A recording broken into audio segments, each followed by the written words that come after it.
حکمت کی باتیں سیکھیے، تفسیر قرآن جان کر۔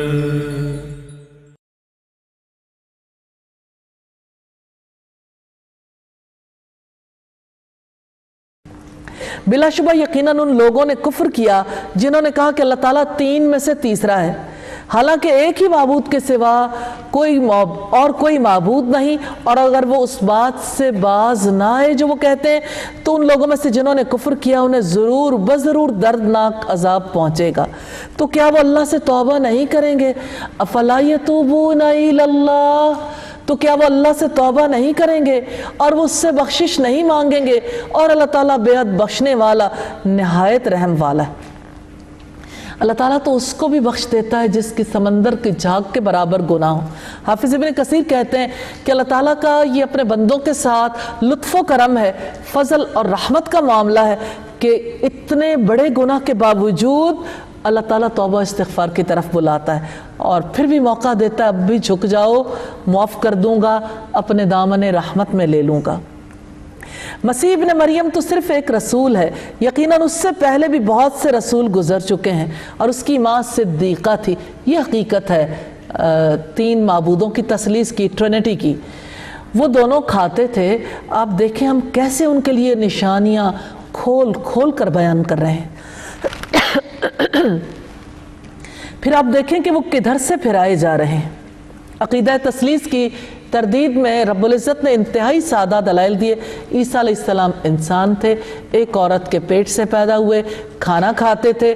یہ سب انسان ہونے کے دلائل ہیں، خدا ہونے کے دلائل نہیں ہیں، الہ ہونے کے دلائل نہیں۔ قُلْ أَتَعْبُدُونَ مِن دُونِ اللَّهِ مَا لَا يَمْلِكُ لَكُمْ ضَرًّا وَلَا نَفْعًا، آپ کہہ دیں کیا تم اللہ کو چھوڑ کر ان کی عبادت کرتے ہو جو تمہارے نقصان کا اختیار رکھتے ہیں اور نہ ہی نفع کا، اور اللہ تعالیٰ سب کچھ سننے والا، سب کچھ جاننے والا ہے۔ آپ کہہ دیں اے اہل کتاب، اپنے دین میں ناحق حد سے نہ بڑھو اور اس قوم کی خواہشات کے پیچھے نہ چلو جو اس سے پہلے یقیناً گمراہ ہو چکے، اور بہت سوں کو انہوں نے گمراہ کر دیا اور وہ بھی سیدھے راستے سے گمراہ ہو گئے۔ یہ ایک دلیل ہے کہ دین میں غلوف کرنا جائز نہیں، جیسا کہ بہت سے لوگ طہارت میں غلوف کرتے ہیں، بہت سے لوگ صالحین اور ان کی قبروں کے سلسلے میں غلوف کرتے ہیں اور بتوں کی پرستش کرتے ہیں۔ ابن عباس سے روایت ہے، انہوں نے سیدنا عمر کو منبر پر یہ کہتے ہوئے سنا تھا کہ میں نے نبی صلی اللہ علیہ وسلم سے سنا، آپ فرماتے تھے مجھے میرے مرتبے سے زیادہ نہ بڑھاؤ جیسے عیسیٰ ابن مریم کو نصارہ نے بڑھایا، میں تو صرف اللہ کا بندہ ہوں، اس لیے یہی کہا کرو میرے متعلق کہ میں اللہ کا بندہ اور اس کا رسول ہوں۔ صحیح بخاری کی 3445 نمبر روایت۔ آخری آیات ہے اور پہلی آیت کی تلاوت سنیں۔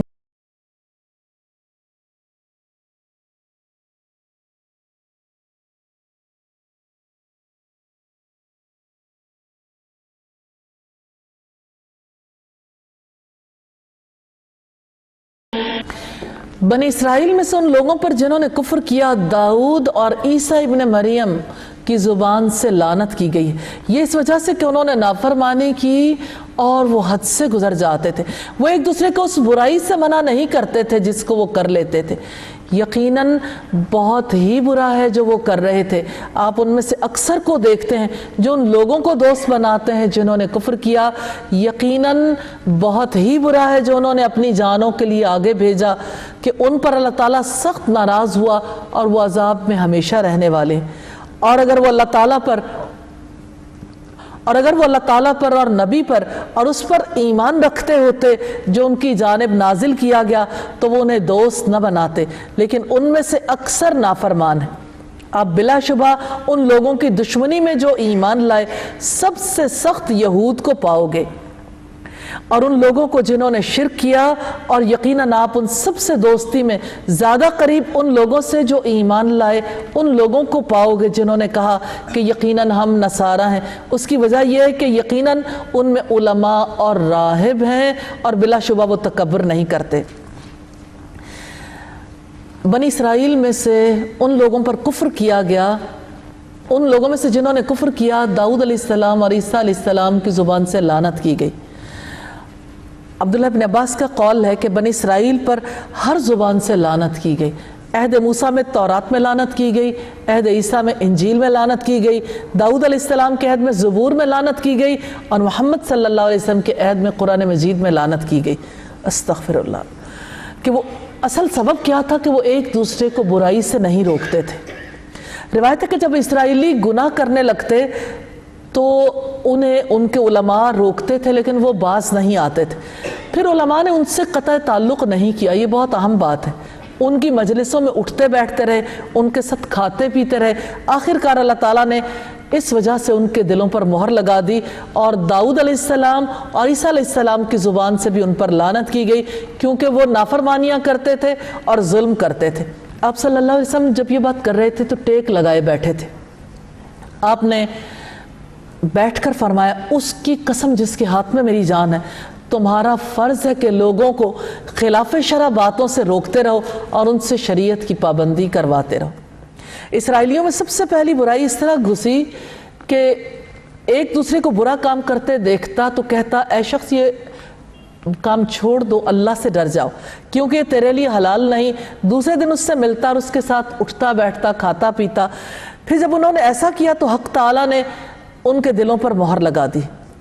تو یہ اصل بات ہے جس کی وجہ سے بنی اسرائیل برباد ہوئے، ان کے اندر سے نیکی کا وہ سارا سلسلہ ہی ختم ہو گیا۔ کہ ان لوگوں میں ایسے لوگ ہیں، یعنی عیسائیوں میں، جو علماء ہیں، راہب ہیں، اور بلا شبہ وہ تکبر نہیں کرتے۔ عیسائیوں کے بارے میں اللہ تعالیٰ نے وضاحت کی ہے کہ ان کا دل اللہ تعالیٰ سے جڑا ہوا ہے، ان میں غرور نفس نہیں ہے۔ سیدنا سعید بن جبیر کہتے ہیں ان میں اصحاب نجاشی شامل ہیں۔ آپ نجاشی کے بارے میں جانتے ہیں، حبشہ کا بادشاہ تھا، اس لیے کہ ان میں عالم بھی ہیں اور مشائخ بھی، یعنی ان کے اندر علماء اور گرجاؤں میں عبادت کرنے والے عبادت گزار ہیں۔ زہد کے ساتھ علم اور اسی طرح عبادت کے ساتھ علم، یہ ایسی چیز ہے جو دل کو لطیف اور رقیق بنا دیتی ہے، دل نرم ہو جاتے ہیں اور دل کے اندر کی سختی دور ہو جاتی ہے۔ یہود کسی سختی ان کے اندر نہیں تھی، نہ مشرکین کسی سختی ان کے اندر پائی جاتی تھی۔ آئیے 7ویں پارے کے پہلے رکوع کی پہلی آیت کی تلاوت سنتے ہیں۔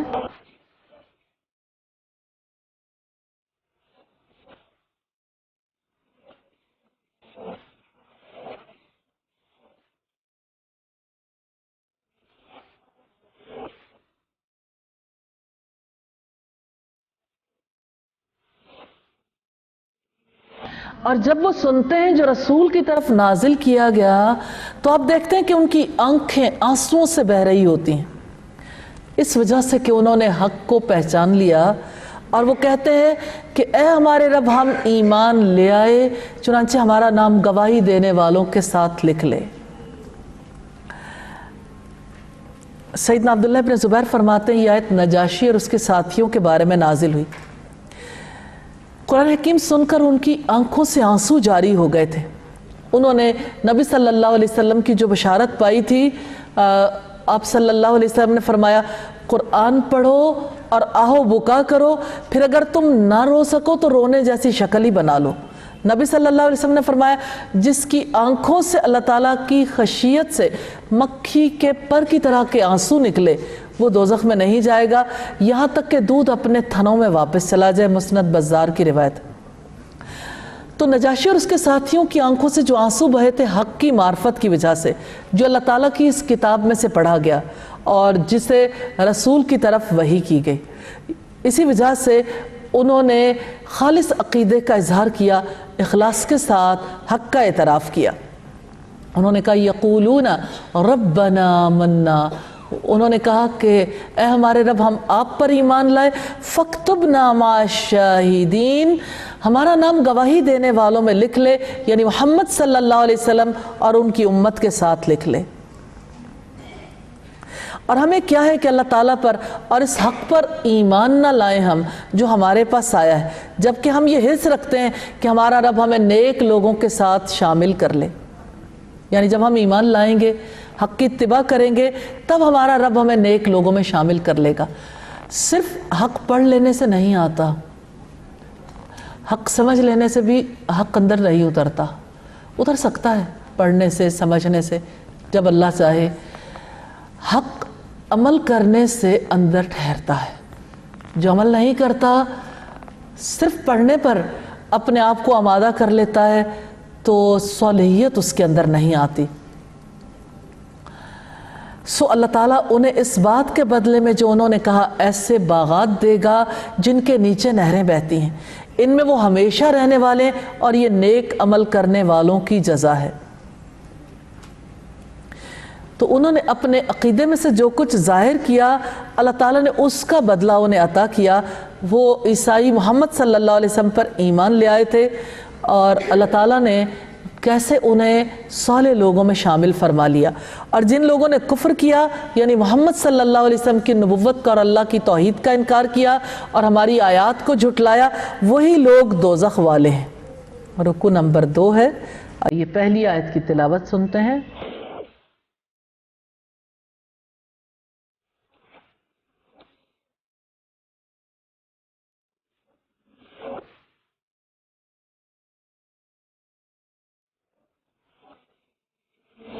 اے لوگو جو ایمان لائے ہو، ان پاک چیزوں کو حرام نہ ٹھہراؤ جو اللہ تعالیٰ نے تمہارے لیے حلال کیے ہیں، اور نہ ہی حد سے بڑھو، یقیناً اللہ تعالیٰ حد سے بڑھنے والوں کو پسند نہیں کرتا. ایک شخص رسول اللہ صلی اللہ علیہ وسلم کی خدمت میں آیا اور کہنے لگا، اللہ کے رسول، میں جس وقت گوشت کھاتا ہوں تو عورتوں کے لیے ہیجان پیدا ہوتا ہے، شہوت کا غلبہ ہو جاتا ہے، اس لیے میں نے اپنے اوپر گوشت کو حرام کر لیا. اس پر اللہ تعالیٰ نے یہ آیت نازل فرمائی، جو چیزیں اللہ نے تمہارے لیے حلال کی ہیں ان میں سے لذیذ چیزیں اپنے اوپر حرام نہ کر لو.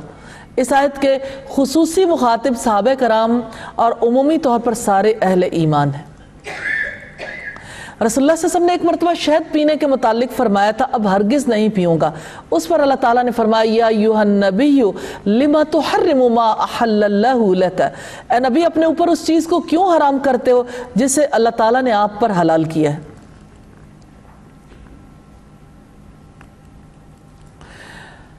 اور اللہ تعالیٰ نے تمہیں جو حلال پاک چیزیں دی ہیں ان میں سے کھاؤ، اور اللہ سے ڈرو جس پر تم ایمان لانے والے.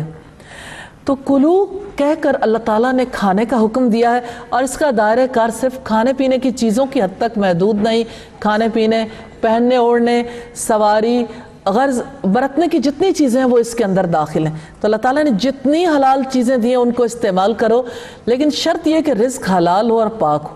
حکمت کی باتیں سیکھیے، تفسیر قرآن جان کر. حکمت کی باتیں سیکھیے، تفسیر قرآن جان کر. اللہ تعالیٰ تمہاری لفظ قسموں پر تمہاری گرفت نہیں کرے گا. لفظ سے مراد ہے بے معنی قسمیں، یعنی ایسی قسم جس میں دل کا پختہ ارادہ شامل نہ ہو. زبان پر جیسے قسم سے یہ بات ہے، یعنی یہ بلا ارادہ جاری ہونے والے الفاظ ہیں، لیکن وہ ان قسموں پر تمہاری گرفت کرے گا جنہیں تم نے پختہ کیا ہوگا. چنانچہ اس کا کفارہ 10 مسکینوں کو اوسط درجے کا کھانا کھلانا ہے. جو تم اپنے اہل و عیال کو کھلاتے ہو انہیں کپڑے پہنانا ہے یا ایک غلام آزاد کرنا ہے. چنانچہ جو یہ نہ پائے تو 3 دن کے روزے رکھنا ہے. یہ تمہاری قسموں کا کفارہ ہے جب تم قسم کھا بیٹھو. اور اپنی قسموں کی حفاظت کرو. اللہ تعالیٰ اس طرح اپنے احکامات تمہارے لیے بیان کرتا ہے تاکہ تم شکر ادا کرو. تو لفظ قسموں سے بے معنی قسمیں مراد ہیں، اور اللہ تعالیٰ نے دل کے ارادے کے ساتھ کھائی جانے والی قسم کا کفارہ ادا کرنے کا حکم دیا. 10 مسکینوں کو کھانا کھلانا ہے اوسط درجے کا، جو لوگ اپنے اہل و عیال کو کھلاتے ہیں، یا 10 مسکینوں کو کپڑے پہنانا ہے یا ایک غلام آزاد کرنا ہے. اگر کوئی شخص یہ تینوں چیزیں نہ پائے تو 3 دن تک کے روزے رکھے. یہ قسموں کا کفارہ ہے. اے لوگو جو ایمان لائے ہو، بلا شبہ شراب، جوا اور شرک کے لیے نصب کی گئی چیزیں اور قسمت، آزما، تیر سب گندے شیطانی کام. چنانچہ تم ان سے اجتناب کرو تاکہ تم فلاح پاؤ. خمر شراب کو کہتے ہیں. ہر وہ چیز خمر ہے جو عقل کو ڈھانپ لے. جیسے حضرت عمر نے کہا تھا، الخمر ما خمر العقل. خمر یعنی شراب وہ ہے جو عقل کو ڈھانپ لیتی ہے. والمیسر اور جوا وہ یعنی جیتنے کی صورت میں کسی پارٹی کو جو کچھ مل جاتا ہے، مثلاً گھڑ دوڑ ہو اور اس پر لوگ جو ہیں باقاعدہ طور پر شرط باندھتے ہیں کہ میری طرف سے اتنا مال ہے، دوسرا کہتا ہے میری طرف سے اتنا ہے، یہ شرط باندھ کر جب جیتنے کے لیے لوگ مال لگاتے ہیں تو اسے جوا کہتے ہیں۔ والانصاب، آستانے بت وغیرہ ہیں جن کو نصب کیا جاتا ہے اور اللہ کی بجائے ان کی عبادت کی جاتی ہے۔ بلا شبہ شیطان یہی ارادہ رکھتا ہے کہ شراب اور جوئے کے ذریعے تمہارے درمیان دشمنی اور بغض ڈال دے اور تمہیں اللہ کی یاد اور نماز سے روک دے، تو کیا تم باز آنے والے ہو؟ سیدنا ابو ہریرہ کہتے ہیں کہ شراب 3 بار حرام ہوئی۔ جب نبی صلی اللہ علیہ وسلم مدینہ تشریف لائے تو سب لوگ شراب پیتے تھے، جوئے کا مال کھاتے تھے۔ آپ سے لوگوں نے شراب اور جوئے کے بارے میں پوچھا تو یسألونک عن الخمر والمیسر والی آیت نازل ہوئی۔ لوگوں نے سمجھا شراب اور جوا حرام نہیں ہوئے، کیونکہ آیت میں ومنافع للناس، ان میں لوگوں کے لیے فائدے بھی ہیں، چنانچہ لوگ شراب پیتے رہے۔ ایک دن ایک مہاجر نے نماز پڑھائی اور قرات میں گڑبڑ کی، پھر یا ایھا الذین آمنوا لا تقربوا الصلاۃ وانتم سکارى حتی تعلموا ما تقولون، اے لوگوں جو ایمان لائے ہو، تم نماز کے قریب بھی نہ جاؤ اس حال میں کہ تم نشے میں ہو، یہاں تک کہ تم جان لو جو کچھ کہتے ہو۔ یہ سورہ نساء کی آیت نازل ہوئی، پھر بھی لوگ شراب پیتے رہے۔ بعض دفعہ نماز کا وقت ہوتا، کوئی شخص نشے میں چور ہوتا، پھر اس سے بھی زیادہ سخت یہ والی آیت نازل ہوئی سورہ المائدہ کی، اور صاف طور پر شراب کو حرام کر دیا گیا۔ سیدنا عمر بھی شراب کے بارے میں وضاحت چاہتے تھے۔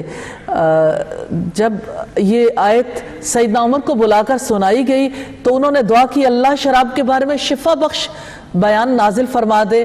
پھر المائدہ کی آیت نازل ہوئی، انہیں بلا کر سنائی گئی۔ جب وہ فہل انتم منتہون پر پہنچے، سیدنا عمر بولے انتہینا انتہینا، ہم باز آ گئے، ہم باز آ گئے۔ سیدنا ابن عمر سے روایت رسول اللہ صلی اللہ علیہ وسلم نے ارشاد فرمایا ہر نشہ لانے والی چیز خمر یعنی شراب ہے، اور ہر نشہ والی چیز حرام ہے، اور جو شخص دنیا میں شراب پیے گا اور اس حال میں مر گیا کہ شراب پیتا رہا اور توبہ نہ کی تو آخرت میں شراب نہیں پیے گا اور جنت کی شراب سے محروم ہوگا اگر جنت کا داخلہ نصیب ہو گیا۔ سیدنا ابن عمر سے روایت رسول اللہ نے فرمایا اللہ تعالیٰ نے لعنت کی شراب پر، اس کے پینے والے پر، اس کے پلانے والے پر، اس کے بیچنے والے پر، اس کے خریدنے والے پر، شراب بنانے والے پر، بنوانے والے پر، اور جو شراب کو کسی کے پاس لے جائے اور جس کے پاس لے جائے اس پر بھی۔ یہ ابو داؤد کی روایت ہے۔ جیسے کوئی ایک جگہ سے دوسری جگہ جانے لگا تو گاڑی میں کسی نے لا کے کوئی سامان رکھ دیا، اس میں شراب بھی تھی، تو شراب لے جانے والے پر بھی اللہ کی لعنت ہے، جس کے لیے لے جائے گی اس کے لیے بھی، اس پر بھی اللہ کی لعنت ہے۔ ایک حدیث میں ارشاد ہے الخمر جمع الاسم، کہ شراب تمام گناہوں کو جمع کیے ہوئے۔ شراب، خنزیر اور بتوں کی بیع کی حرمت، اسی لیے جابر بن عبداللہ نے بیان فرمایا کہ میں نے رسول اللہ کو فتح مکہ کے موقع پر فرماتے ہوئے سنا بے شک اللہ تعالیٰ اور اس کے رسول نے شراب، مردار، خنزیر اور بتوں کی بیع کو حرام قرار دیا ہے۔ وَأَطِيعُوا اللَّهَ وَأَطِيعُوا الرَّسُولَ وَاحْذَرُوا، اور اللہ کی اطاعت کرو اور اس کے رسول کی اطاعت کرو اور ان کی نافرمانی سے بچو۔ پھر اگر تم نے منہ موڑا تو جان لو کہ بلا شبہ ہمارے رسول کے ذمے صرف کھول کر پہنچا دینا ہے، یعنی ظاہری اور باطنی اعمال اور اقوال، حقوق اللہ اور حقوق مخلوق سے متعلق جو بھی واجب کام ہے یہ مستحب ہیں وہ بجا لاؤ، اور ایسے کاموں سے رک جاؤ جن سے اللہ اور اس کے رسول نے روکا ہے۔ جو ایمان لائے اور جنہوں نے نیکیاں کی ان پر اس میں کوئی گناہ نہیں جو وہ کھا چکے جب وہ اللہ سے ڈر گئے اور وہ ایمان لائے، اور انہوں نے نیکیاں کی پھر اللہ سے ڈرتے رہے، پھر وہ ایمان لائے، پھر بھی وہ اللہ سے ڈرتے ہی رہے اور انہوں نے نیکیاں کی، اور اللہ تعالیٰ نیکی کرنے والوں سے محبت کرتا ہے۔ رکوع نمبر 3 ہے، پہلی آیت کی تلاوت سنیں گے۔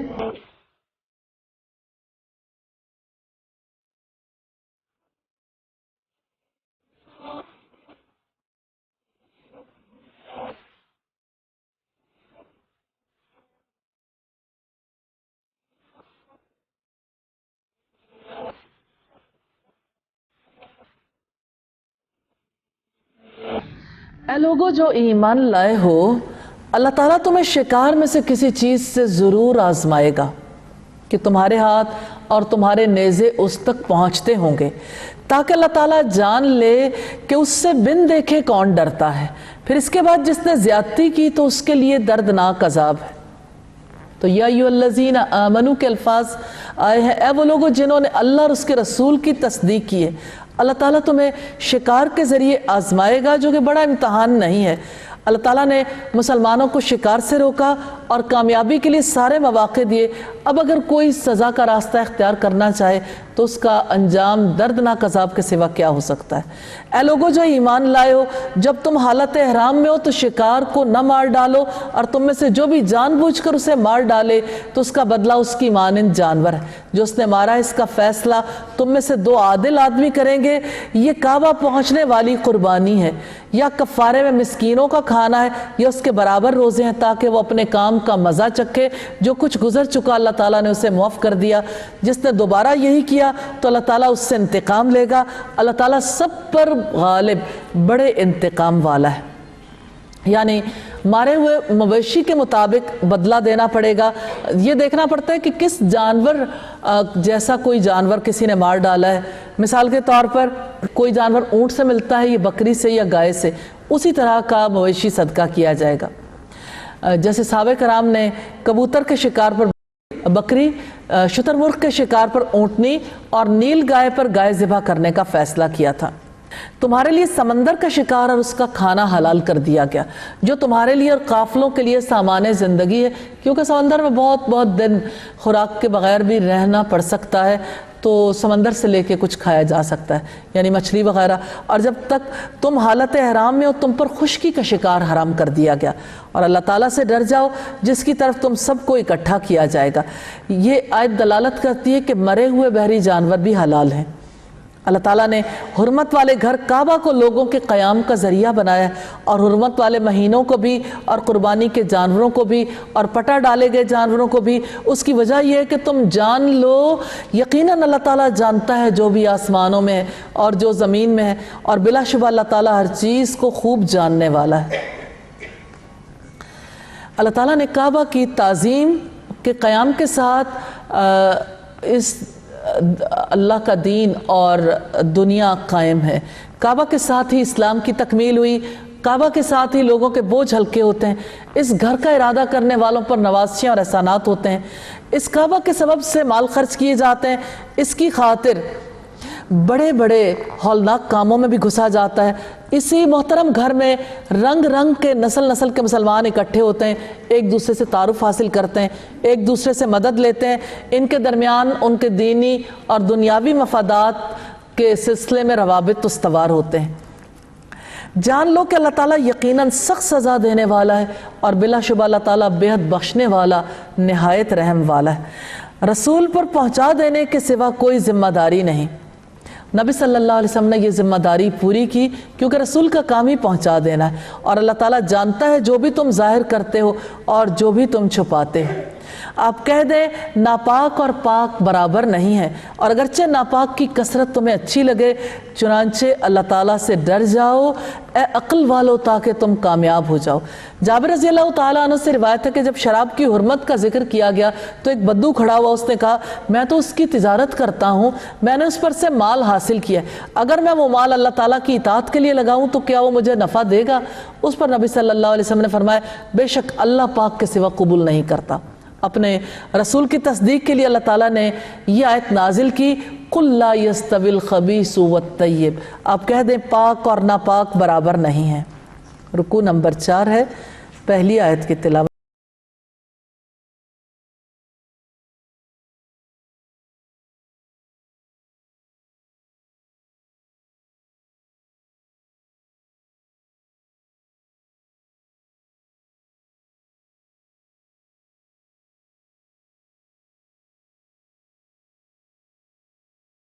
لائے ہو ایسی چیزوں کے بارے میں سوال نہ کرو کہ اگر وہ تم پر ظاہر کر دی جائیں تو تمہارے لیے ناگوار گزریں، اور اگر تم ان کے بارے میں سوال کرو جب قرآن نازل کیا جا رہا ہو تو وہ تمہارے لیے ظاہر کر دی جائیں گی۔ اللہ تعالیٰ نے ان سے درگزر فرمایا ہے، اور اللہ تعالیٰ بے حد بخشنے والا، نہایت بردبار۔ اللہ تعالیٰ نے مسلمانوں کو ادب سکھایا کہ بے فائدہ سوالات نہ کرو، اس کے لیے انہیں ایمانی معاہدہ یاد دلایا کہ ایسی چیزوں کے بارے میں سوال نہ کرو اگر تم پر ظاہر کر دی جائیں تو تمہیں ناگوار گزریں۔ جیسے لوگوں نے نبی صلی اللہ علیہ وسلم سے اپنے آبا کے بارے میں سوال کیے تھے، اگر آپ جواب دیتے تو ہو سکتا ہے انہیں تکلیف پہنچتی، کیونکہ سوال میں کوئی ایسی شدت، یعنی سوال کے جواب میں ایسی شدت ہوتی جس کی وجہ سے ان کے لیے بہت زیادہ رسوائی کا سبب بھی ہو سکتی تھی وہ بات۔ زید بن ثابت انصاری سے جب کوئی مسئلہ پوچھا جاتا تو وہ پہلے دریافت کرتے کیا واقعہ ہو چکا، اگر ہو چکا ہوتا تو اپنے علم کے مطابق بات کرتے، اگر نہ ہوا ہوتا تو کہتے تب بات کریں گے جب واقعہ ہوگا۔ ابن عباس کہتے ہیں میں نے رسول اللہ صلی اللہ علیہ وسلم کے ساتھیوں سے زیادہ اچھے لوگ نہیں دیکھے، رسول اللہ کے وصال تک صرف 31 مسئلے پوچھے تھے، 31 تمام صحابہ نے، اور یہ قرآن مجید میں موجود ہیں۔ بے شک تم سے پہلے کچھ لوگوں نے ان کے بارے میں سوال کیا، پھر وہ ان سے کفر کرنے والے ہو گئے۔ اشارہ ہے بنی اسرائیل کی طرف۔ اللہ تعالیٰ نے نہ کوئی بحیرہ کان پھٹی اٹھنی اور نہ ہی سائبہ سانڈ چھٹی ہوئی اور نہ ہی وسیلہ اوپر تلے بچے دینے والی اور نہ ہی حام بچوں کا باپ اونٹ مقرر کیا ہے، بلکہ جن لوگوں نے کفر کیا وہ اللہ تعالیٰ پر جھوٹ باندھتے ہیں، ان میں سے اکثر لوگ عقل نہیں رکھتے۔ اللہ تعالیٰ نے مشرکوں کی مذمت کی ہے جنہوں نے دین میں نئی نئی باتیں گھڑ لی تھی، اپنی مرضی سے کچھ چیزوں کو حرام کر دیا، کچھ کو حلال کر لیا تھا۔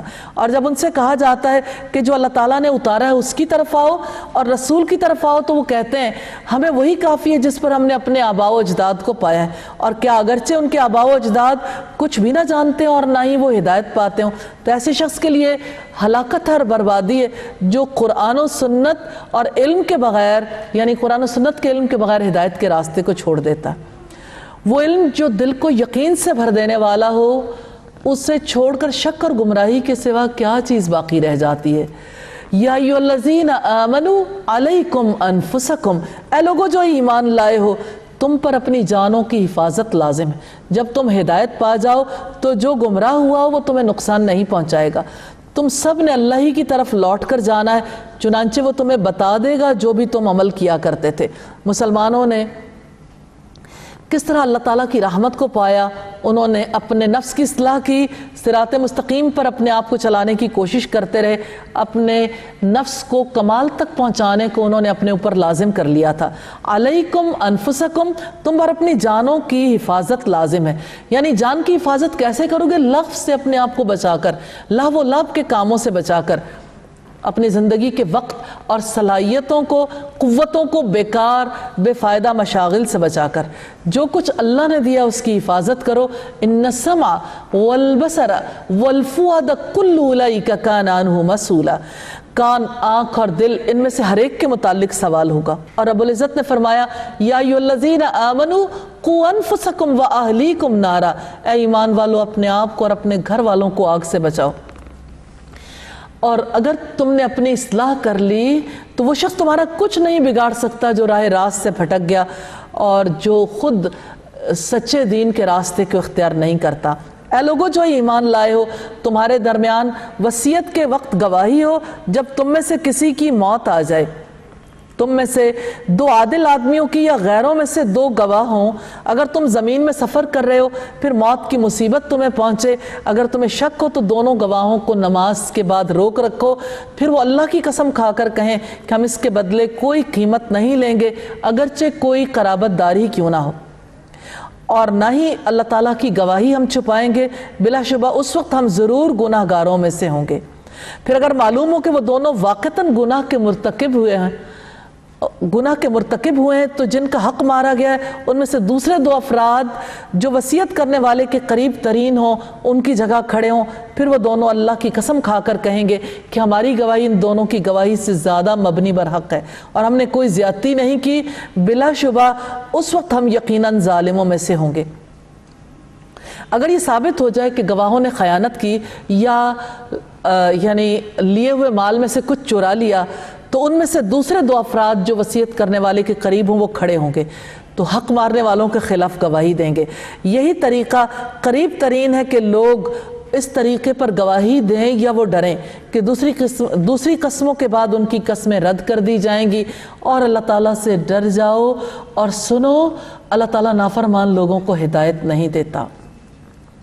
حکمت کی باتیں سیکھیے تفسیر قرآن جان کر حکمت کی باتیں سیکھیے تفسیر قرآن جان کر۔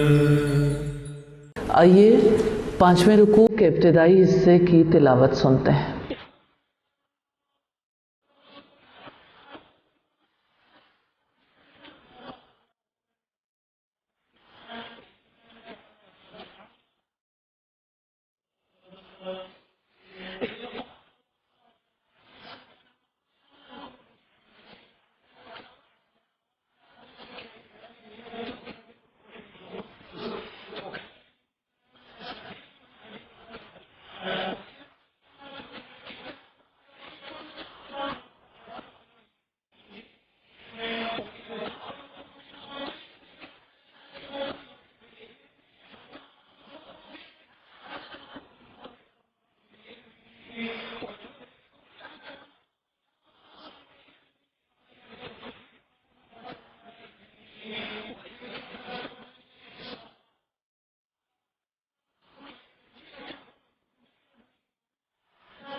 پانچویں رکوع کا آغاز ایک ایسے موڑ سے ہو رہا ہے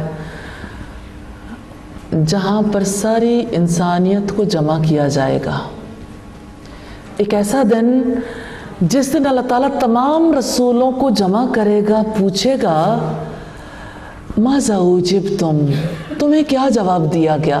یعنی جب اللہ تعالیٰ کی طرف تم نے بلایا تھا اس وقت تمہیں لوگوں نے کیا جواب دیا تھا؟ قالوا لا علم لنا، وہ کہیں گے ہمیں کچھ علم نہیں۔ انک انت علام الغیوب، بلا شبہ بہت زیادہ غیب جاننے والے آپ ہی ہیں۔ یہ سوال رسولوں سے ان کی دعوت کے اثرات کے بارے میں کیا جائے گا۔ اللہ تعالیٰ نے یہ نہیں کہا کہ ان قوموں نے تمہیں کیا جواب دیا، اس میں اشارہ اس طرف ہے کہ اللہ تعالیٰ اس دن انتہائی درجے کا غضبناک ہوگا۔ یہ صحیح بخاری کی روایت ہے کہ میرا رب اس دن اتنا غضبناک ہوگا کہ اس سے پہلے کبھی نہیں ہوا تھا اور نہ اس کے بعد ہوگا۔ عبداللہ ابن مسعود رضی اللہ تعالیٰ عنہ بیان کرتے ہیں کہ نبی صلی اللہ علیہ وسلم نے فرمایا میں حوض پر تمہارا میر سامان ہوں گا، تم میں سے بعض لوگ وہاں لائے جائیں گے، پھر مجھ سے دور ہٹا دیے جائیں گے۔ میں کہوں گا اے میرے رب یہ تو میری امت کے لوگ ہیں، جواب میں کہا جائے گا آپ نہیں جانتے آپ کے بعد انہوں نے دین میں کیسی بدعات شروع کر دی تھی۔ صحیح بخاری کی 7049 نمبر روایت ہے۔ بدعت ہر اس کام کو کہتے ہیں جو دین میں نئی ایجاد کی جائے، یعنی اللہ کے رسول کی سنت نہ ہو بلکہ اپنی مرضی سے کیا گیا کام ہو۔ جب اللہ تعالیٰ فرمائے گا کہ اے عیسیٰ ابن مریم اپنے اوپر اور اپنی والدہ پر میرے انعام کو یاد کرو، جب میں نے روح پاک سے تمہاری مدد کی، تم لوگوں سے ماں کی گود میں بھی اور بڑی عمر میں بھی کلام کرتے تھے، اور جب میں نے تمہیں کتاب، حکمت اور تورات اور انجیل کی تعلیم دی، اور جب تم میرے حکم سے مٹی سے پرندے کی صورت جیسی بناتے تھے، پھر تم اس میں پھونک مارتے تھے تو وہ میرے حکم سے حقیقی پرندہ بن جاتا تھا، اور تم پیدائشی اندھے اور کوڑی کو میرے حکم سے تندرست کر دیتے تھے، اور جب تم میرے حکم سے مردوں کو زندہ کرتے تھے، اور جب میں نے بنی اسرائیل کو تم سے روکے رکھا، جب تم ان کے پاس کھلی نشانیاں لے کر آئے تھے تو ان میں سے ان لوگوں نے کہا جنہوں نے کفر کیا کہ یہ کچھ نہیں ہے مگر ایک کھلا جادو۔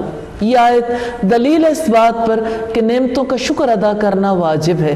اللہ تعالیٰ نے اپنے انعامات اسی لیے یاد دلائے ہیں، اور جو انعام کسی کی ماں پر کیا جائے دراصل وہ اس کی اولاد پر انعام ہے۔ اور یہ بھی پتہ چلتا ہے کہ شکر قول سے بھی ہوتا ہے، فعل سے بھی، اور عقیدے سے بھی، اعتقاد سے بھی ہوتا ہے، یعنی دل کے یقین کے ساتھ، پورے یقین کے ساتھ کہ مجھے یہ نعمت میرے رب نے عطا کی ہے۔ تو حضرت عیسیٰ علیہ السلام کے معجزات کے بارے میں وضاحت ہے، اللہ کے حکم سے وہ کوڑھی اور اندھے کو اچھا کرتے تھے، جس سے بڑے بڑے طبیب بھی عاجز ہیں، اور کھلی نشانیوں سے مراد معجزات ہیں۔ اور جب میں نے حواریوں کے دل میں ڈال دیا کہ مجھ پر اور میرے رسول پر ایمان لاؤ، انہوں نے کہا کہ ہم ایمان لائے ہیں، اور آپ گواہ رہو کہ یقیناً ہم فرما بردار ہیں۔ یہاں جو وحی حواریوں کی جانب کی گئی تھی، اس سے مراد الہام ہے۔ اللہ تعالیٰ نے ان کے دلوں میں یہ بات ڈال دی تھی کہ وہ حضرت عیسیٰ علیہ السلام کے مخلص پیروکار بن جائیں۔ یا ارحم الراحمین، ہمارے دلوں کو بھی اپنے لیے مخلص بنا دینا، اور ہمیں بھی نبی صلی اللہ علیہ وسلم کا سچا پیروکار بنا دینا۔ پھر انہوں نے اس الہام کی پیروی کی۔ اللہ تعالیٰ نے حواریوں کے دلوں میں اپنے اوپر ایمان لانے کی اور عیسیٰ علیہ السلام پر ایمان لانے کی بات القاء کر دی تھی۔ جب حواریوں نے کہا، اے عیسیٰ ابن مریم، کیا آپ کا رب استطاعت رکھتا ہے کہ آسمان سے ہمارے لیے ایک خوان اتار دے؟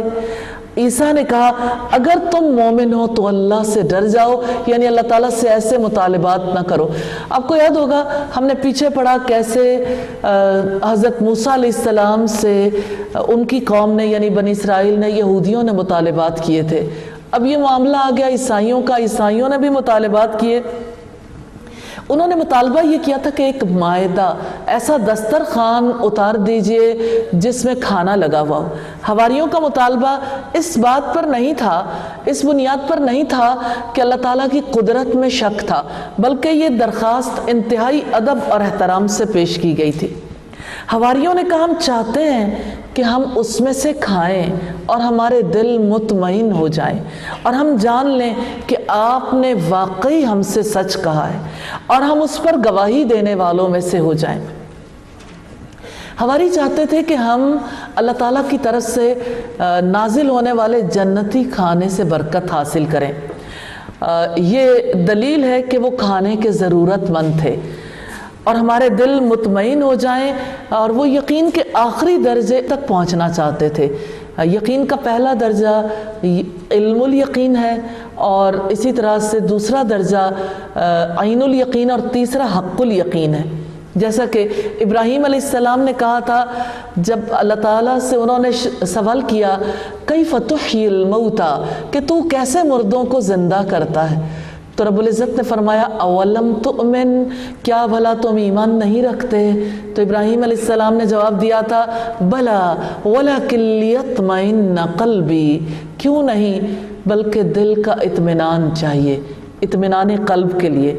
حواری بھی دیگر لوگوں کی طرح علم، ایمان اور یقین کے لیے ضرورت مند تھے۔ یاد رکھیے گا، علم پہلی سیڑھی ہے، اس کے بعد انسان حقیقتاً ایمان لانے والا ہوتا ہے۔ علم سے پہلے تو ایمان کا محض دعویٰ ہی ہوتا ہے۔ علم کے بغیر سوچیے تو صحیح، ایمان کس چیز پہ لانا ہے؟ جس کو جانتا ہی نہیں، جس کا کوئی فہم ہی نہیں ہے۔ پھر آپ دیکھیے کہ کسی چیز کا فہم بھی مل جائے تو ضروری نہیں کہ یقین مل جائے۔